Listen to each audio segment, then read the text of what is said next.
Functions of central bank. These are the functions of central bank. Number 1 is monopoly in note issue, banker, agent and financial advisor to the government, bank of banks, lender of the last resort, custodian of foreign exchange reserves, functions of clearing house, credit control, development related functions, other functions. ठीक है, तो इसमें सबसे important तो first thing functions of central bank is very important concept. ठीक है, ये आपका कंटेंट ही, ये टॉपिक ही आपका सबसे इंपॉर्टेंट है. ये आपको 6 मार्क्स में या 3 मार्क्स में आ जाता है, ज़्यादातर ये 6 मार्क्स क्वेश्चन है.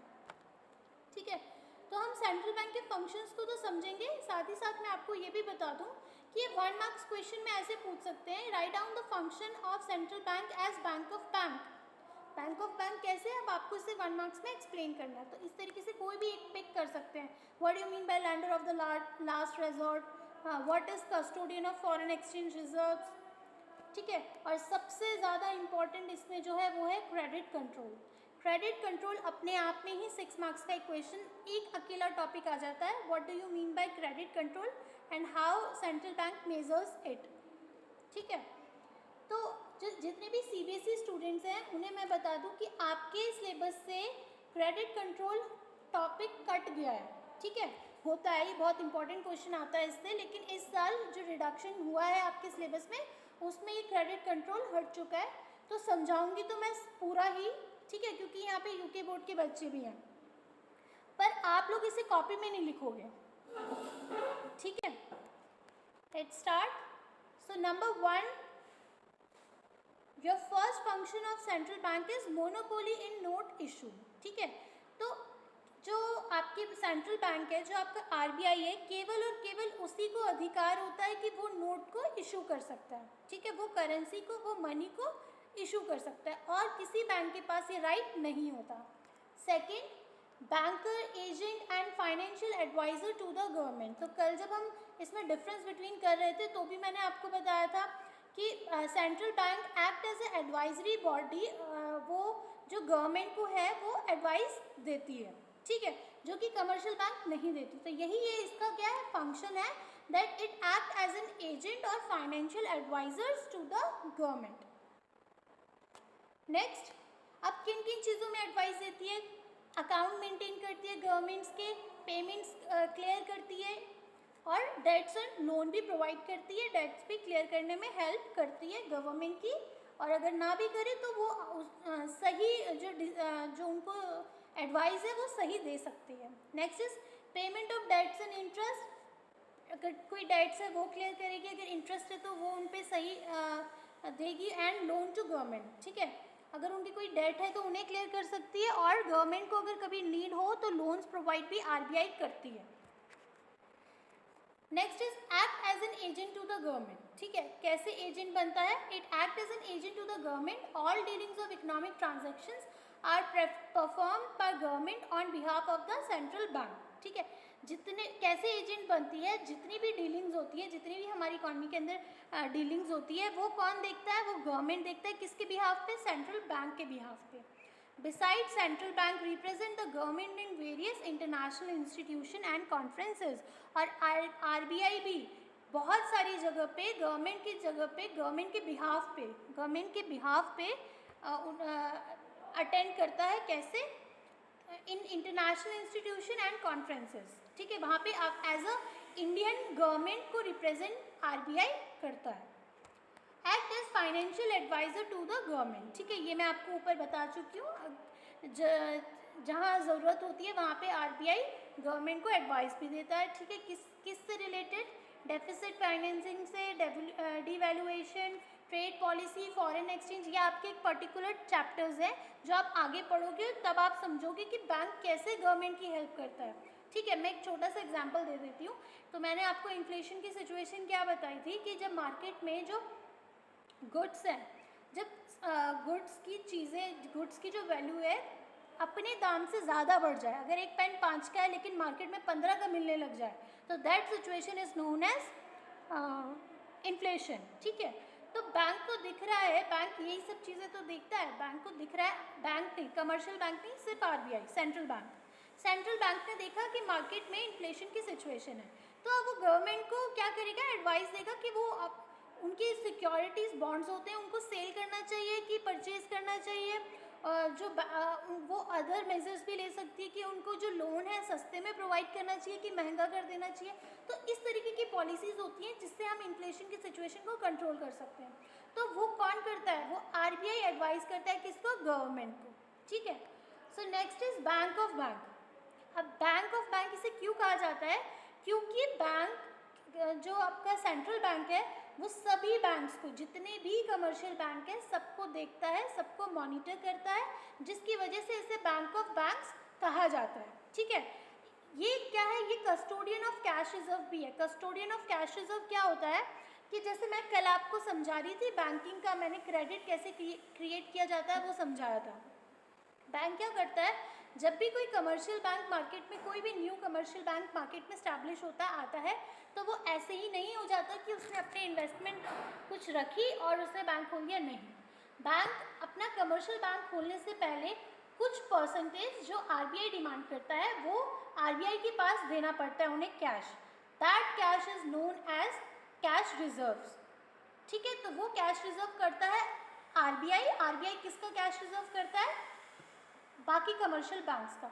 तो इसीलिए उसको क्या कहा जाता है, कस्टोडियन ऑफ कैश रिजर्व। और वो कैश क्यों रिजर्व करता है, वो इसलिए करता है कि इनकेस फ्यूचर में अगर कोई बैंक अपने कस्टमर को पे ना कर पाए, अगर उसको बहुत ज़्यादा लॉस हो जाए, तो इसमें बैंक मॉनिटर करता है कि अगर बैंक इस तरीके की कुछ उसको लॉसेस इनकर हो जाते हैं तो कस्टमर को सफ़र ना करना पड़े, उनके कस्टमर को पूरी की पूरी तरीके से अगर पेमेंट ना हो पाए तो कुछ परसेंटेज में उनको दी जाए। तो वो अमाउंट कौन प्रोवाइड करता है, आरबीआई करवाता है। इसीलिए हर बैंक से वो कुछ ना कुछ परसेंटेज में अपने पास कैश रिजर्व रखता है। और इस कैश रिजर्व को रखने के लिए इनको टर्म दिया जाता है क्या, कस्टोडियन ऑफ कैश रिजर्व, ठीक है। Who is custodian of cash reserve, RBI is the custodian of cash reserve. Next is landers of the last resort. Landers of the last resort means, जो मैंने अभी ऊपर समझाया कि कैश कौन reserve करता है, आरबीआई करता है, ताकि कस्टमर को, जो कमर्शियल बैंक के कस्टमर्स हैं उन्हें फ्यूचर में कोई प्रॉब्लम ना हो, ठीक है। अब lender of the last resort, कई बार कमर्शियल बैंक लॉसेस में चले जाते हैं तो अब उन्हें भी तो चाहिए कि वो अपनी पेमेंट अपने कस्टमर को कैसे दें। तो उस केस में क्या है, आरबीआई हेल्प करती है। आरबीआई लोन ग्रांट भी करती है किसको, कमर्शियल बैंक को। तो जब ऐसी प्रॉब्लम्स में केवल और केवल हेल्प कमर्शियल बैंक की कौन करता है, सेंट्रल बैंक। इसीलिए उसे कहा जाता है landers of the last resort.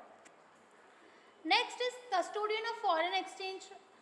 तो मैंने ऊपर डिफरेंस बिटवीन में आपको ये चीज़ कल बताया कि फॉरेन एक्सचेंज किसको राइट है, फॉरेन एक्सचेंज सिर्फ कमर्शियल बैंक को राइट है, सॉरी सेंट्रल बैंक को राइट है। कमर्शियल बैंक सिर्फ तभी फॉरेन एक्सचेंज कर सकता है जब उसको परमिशन दी हो आरबीआई ने, सेंट्रल बैंक ने, ठीक है। तो इसीलिए क्या है central bank, it is the custodian of foreign exchange reserves. Next, function of clearing house, ठीक है। Central bank also perform the function of clearing house. By clearing house function of central bank, we mean settling the claims of various banks against each other with least use of cash. Since all the banks have their reserves and accounts with the central bank, therefore it is an easy and logical step for it to act as settlement or clearing house for the other banks. The clearing house function of central bank has follow advantages. It economizes the use of cash by bank while settling their claims and counter claims. It increases the commercial relation with bank. It keeps central bank fully informed about liquidity position of each bank.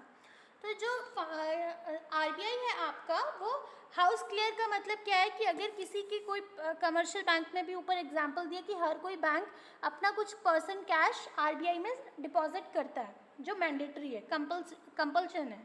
किस लिए करता है, in future अगर उस bank में ज़्यादा डेप्ट हो जाते हैं, ठीक है, वो लॉसेस में चले जाता है, तो अब जो उनके कस्टमर का है वो भी तो बैंक के ऊपर डेप्ट हुआ, वो क्लियर कौन करेगा, वो हालांकि उनके कैश रिजर्व से ही करेगा आरबीआई, लेकिन करेगा कौन, आरबीआई करेगा।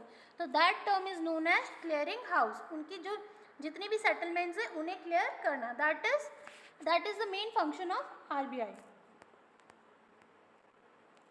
Most important topic is credit control, ठीक है। हमने पढ़ा था कमर्शियल बैंक क्रिएट करता है क्रेडिट, लेकिन उस क्रेडिट को मॉनिटर कौन करता है, कंट्रोल कौन करता है, आरबीआई करता है, ठीक है।